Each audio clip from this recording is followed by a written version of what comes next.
At 4:47 a.m. on June 12, 1941, Frank Holloway welded the throttle control lever of a Caterpillar D6 Bulldozer into its wide-open position.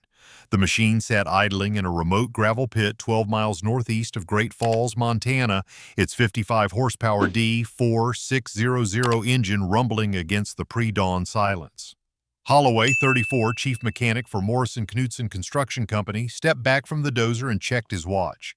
Around him, 5 engineers from Caterpillar's Peoria headquarters stood with clipboards, biothermometers, and concern written across their faces. They had come to Montana to answer a simple question. Could a bulldozer run continuously, unmanned and unattended for 18 consecutive days without catastrophic failure? The stakes were higher than anyone admitted publicly. War had consumed Europe for nearly 2 years. England stood alone against the Nazi war machine. American military planners knew involvement was inevitable. They needed earth-moving equipment that could operate in brutal conditions with minimal maintenance. Machines that could build airstrips in jungles, roads across deserts, fortifications on Pacific islands. Morrison Knudsen held contracts to construct 3 military airfields across Montana. The Army Air Corps demanded proof that heavy equipment could withstand extended operation. So Caterpillar agreed to the test. 1 bulldozer, 18 days, sans passes, no intervention. The D6 weighed 16,200 pounds. Its blade measured 8 feet across. Steel tracks, each link weighing 43 pounds, wrapped around its drive sprockets. The machine had logged 847 hours since leaving the factory in Illinois 6 months earlier. Enough time to break in, not enough to develop significant wear. Holloway had spent 3 days preparing it. He changed the oil, greased every fitting, tensioned the tracks, and verified fuel delivery from the 500-gallon auxiliary tank they'd installed beside the test site. The tank fed the dozer through 50 feet of reinforced rubber hose. Gravity alone would keep fuel flowing. They positioned the D6 in a circular path. Its left track ran along a shallow trench carved into the prairie soil, forcing the machine into a constant left turn. Diameter, 200 feet. Circumference, roughly 628 feet. At the D6's governed speed of 2.8 miles per hour in first gear, it would complete 1 circuit every 2.6 minutes. 23 circles per hour, 552 circles per day. Over 18 days, the bulldozer would travel approximately 1,340 miles while never leaving a circle barely 2 football fields wide. The morning sun broke across the eastern horizon at 5:23 a.m. Holloway climbed onto the D6 one final time. He engaged the transmission, locked the steering clutch to maintain the left turn, and set the blade to carry position, raised but not fully elevated. The machine lurched forward. Holloway rode it through 3 complete circles, verifying the path held stable. She then jumped clear as it passed the fuel station on its 4th lap. The D6 continued alone. Its engine note settled into a mechanical heartbeat. Black exhaust pulsed from the vertical stack. Steel tracks chewed prairie soil. Nobody cheered. This was the easy part. Hour 6 brought the first concern.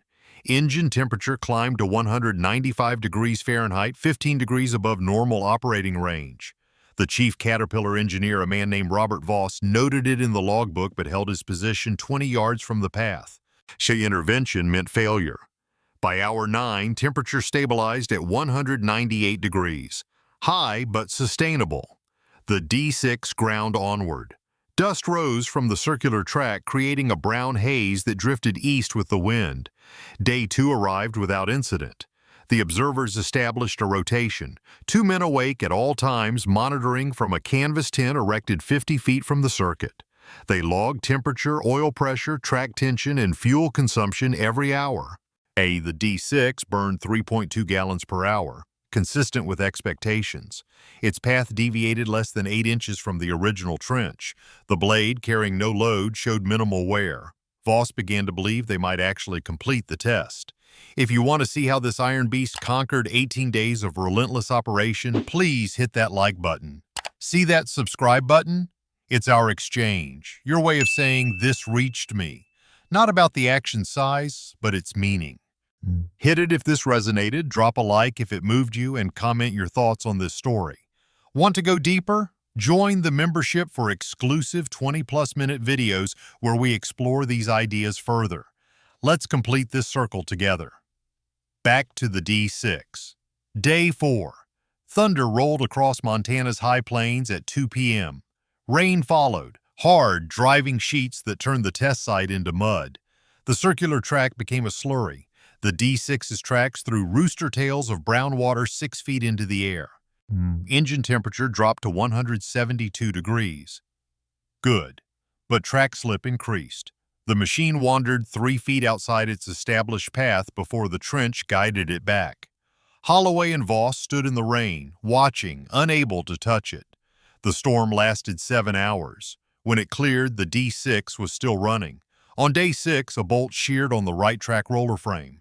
Nobody noticed until the hourly inspection revealed metal shavings in the track path. The roller itself held, but wobbled with each revolution. Voss wrote catastrophic failure imminent in his notes, but the D6 kept turning.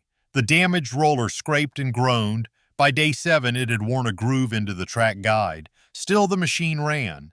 Fuel consumption became critical on day 8. The auxiliary tank was draining faster than calculated. 3.6 gallons per hour instead of 3.2. Either their measurements were wrong or something had changed. Holloway suspected carburetor drift. The extended high idle operation was richening the mixture. They had 240 gallons remaining.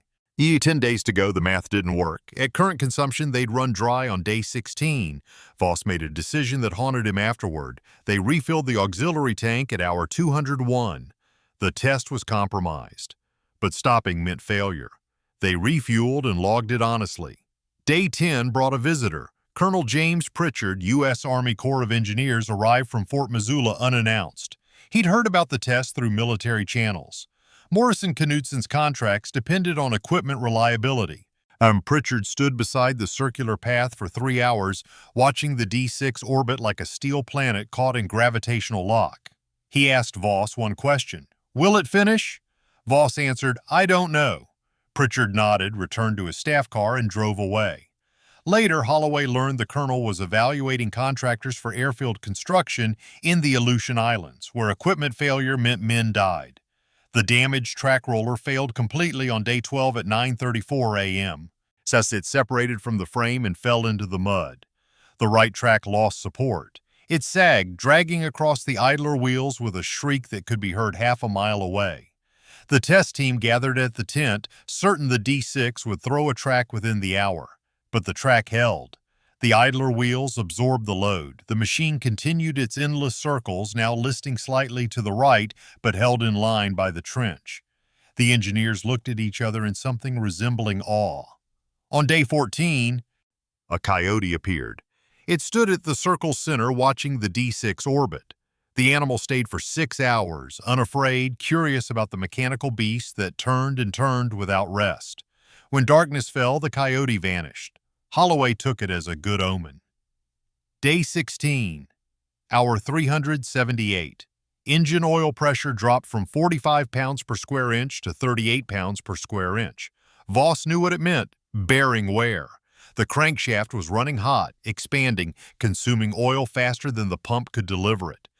He calculated they had perhaps 40 hours before seizure. The test required 18 full days, 432 hours. They'd run 378. They needed 54 more. Oil pressure might hold, it might not. June 29, 1941. Day 17. A truck arrived from Great Falls carrying 3 journalists and a photographer from the Montana Standard. Morrison Knutson's publicity department had arranged the visit. The company needed the story. Unstoppable equipment for an unstoppable war effort. The photographer set up his speed graphic camera and captured the D6 mid-turn, tracks throwing dust, blade gleaming in afternoon sun. The image would run on the front page 2 days later under the headline, "Montana Machine Defies Limits." None of the articles mentioned the refueling, the failed roller, or the dropping oil pressure. Hour 420. Day 18. 12 hours to go. Oil pressure sat at 32 pounds per square inch. Still dropping, but slower now. Engine temperature climbed to 203 degrees. Oh, Voss stopped recording measurements. Either the D6 would finish or it wouldn't. No amount of observation would change that. At 4 a.m. on June 30th, Holloway couldn't sleep. He walked to the test site alone. Dawn was still an hour away.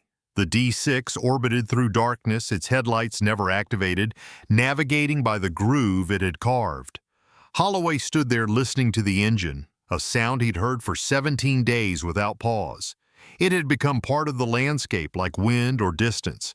He wondered if the machine knew what it was proving. Hour 432. 4:47 a.m., June 30th, 1941.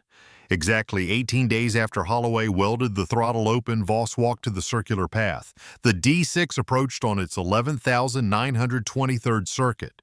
Voss raised his hand. The machine passed. He grabbed the frame rail, swung aboard, and pulled the fuel shutoff. The engine died. The D6 coasted 20 feet and stopped. Silence fell across the prairie, profound, almost painful. Voss climbed down. His legs shook. Holloway appeared from the tent. They stood beside the bulldozer, saying nothing. It was still hot, still ticking, still whole. Post-operation inspection revealed the extent of the damage. The destroyed track roller had scored the right track so deeply that 3 links cracked and would need replacement. Crankshaft bearing wear measured at .007 inches. Significant, but not catastrophic. The carburetor was indeed running rich, fouling plugs and wasting fuel. The blade showed surface wear, but remained functional. The engine, rebuilt and tested 2 weeks later, ran flawlessly for another 2,400 hours. Colonel Pritchard received the test results on July 8, 1941. Morrison Knudsen received contracts for airfield construction in Alaska, the Aleutians, and eventually across the Pacific Theater. Thousands of Caterpillar D6 bulldozers shipped overseas between 1942 and 1945. Many operated in conditions far harsher than a Montana gravel pit. Some ran for days without maintenance because no maintenance was possible. They built roads under fire, airstrips in jungles, and fortifications on coral atolls. See how many operators, exhausted and afraid, found comfort knowing their machine had proven itself in 18 days of relentless operation. The number is unknowable. The test site itself disappeared. Post-war agriculture reclaimed the land. The circular path filled with rain grew over with buffalo grass and faded. No marker exists. The D6 that made 11,923 circles was sold as surplus in 1947, its test legacy unknown to subsequent owners. It likely ended its days in a scrapyard, melted down and reborn as rebar or engine blocks. So Frank Holloway continued working for Morrison Knudsen until 1956. He never discussed the Montana test publicly, though he kept a small brass plate in his workshop inscribed with the date and duration. Robert Voss returned to Caterpillar and spent 3 decades refining bulldozer design. His obituary in 1971 mentioned numerous patents but made no reference to 18 days on the Montana plains. The test proved something the engineers already suspected. The limiting factor in equipment reliability wasn't the machine, it was the operator. Men tire. Men make mistakes. Men need sleep. But a bulldozer properly designed and provisioned could run beyond human endurance. That knowledge shaped military equipment doctrine for the next 80 years. Today's unmanned and autonomous construction equipment traces its conceptual lineage directly to that circular path in Montana where 1D6 turned and turned until time itself seemed negotiable. If this story moved you, please like and subscribe. Your support helps us preserve these histories. Tell us in the comments where you're watching from.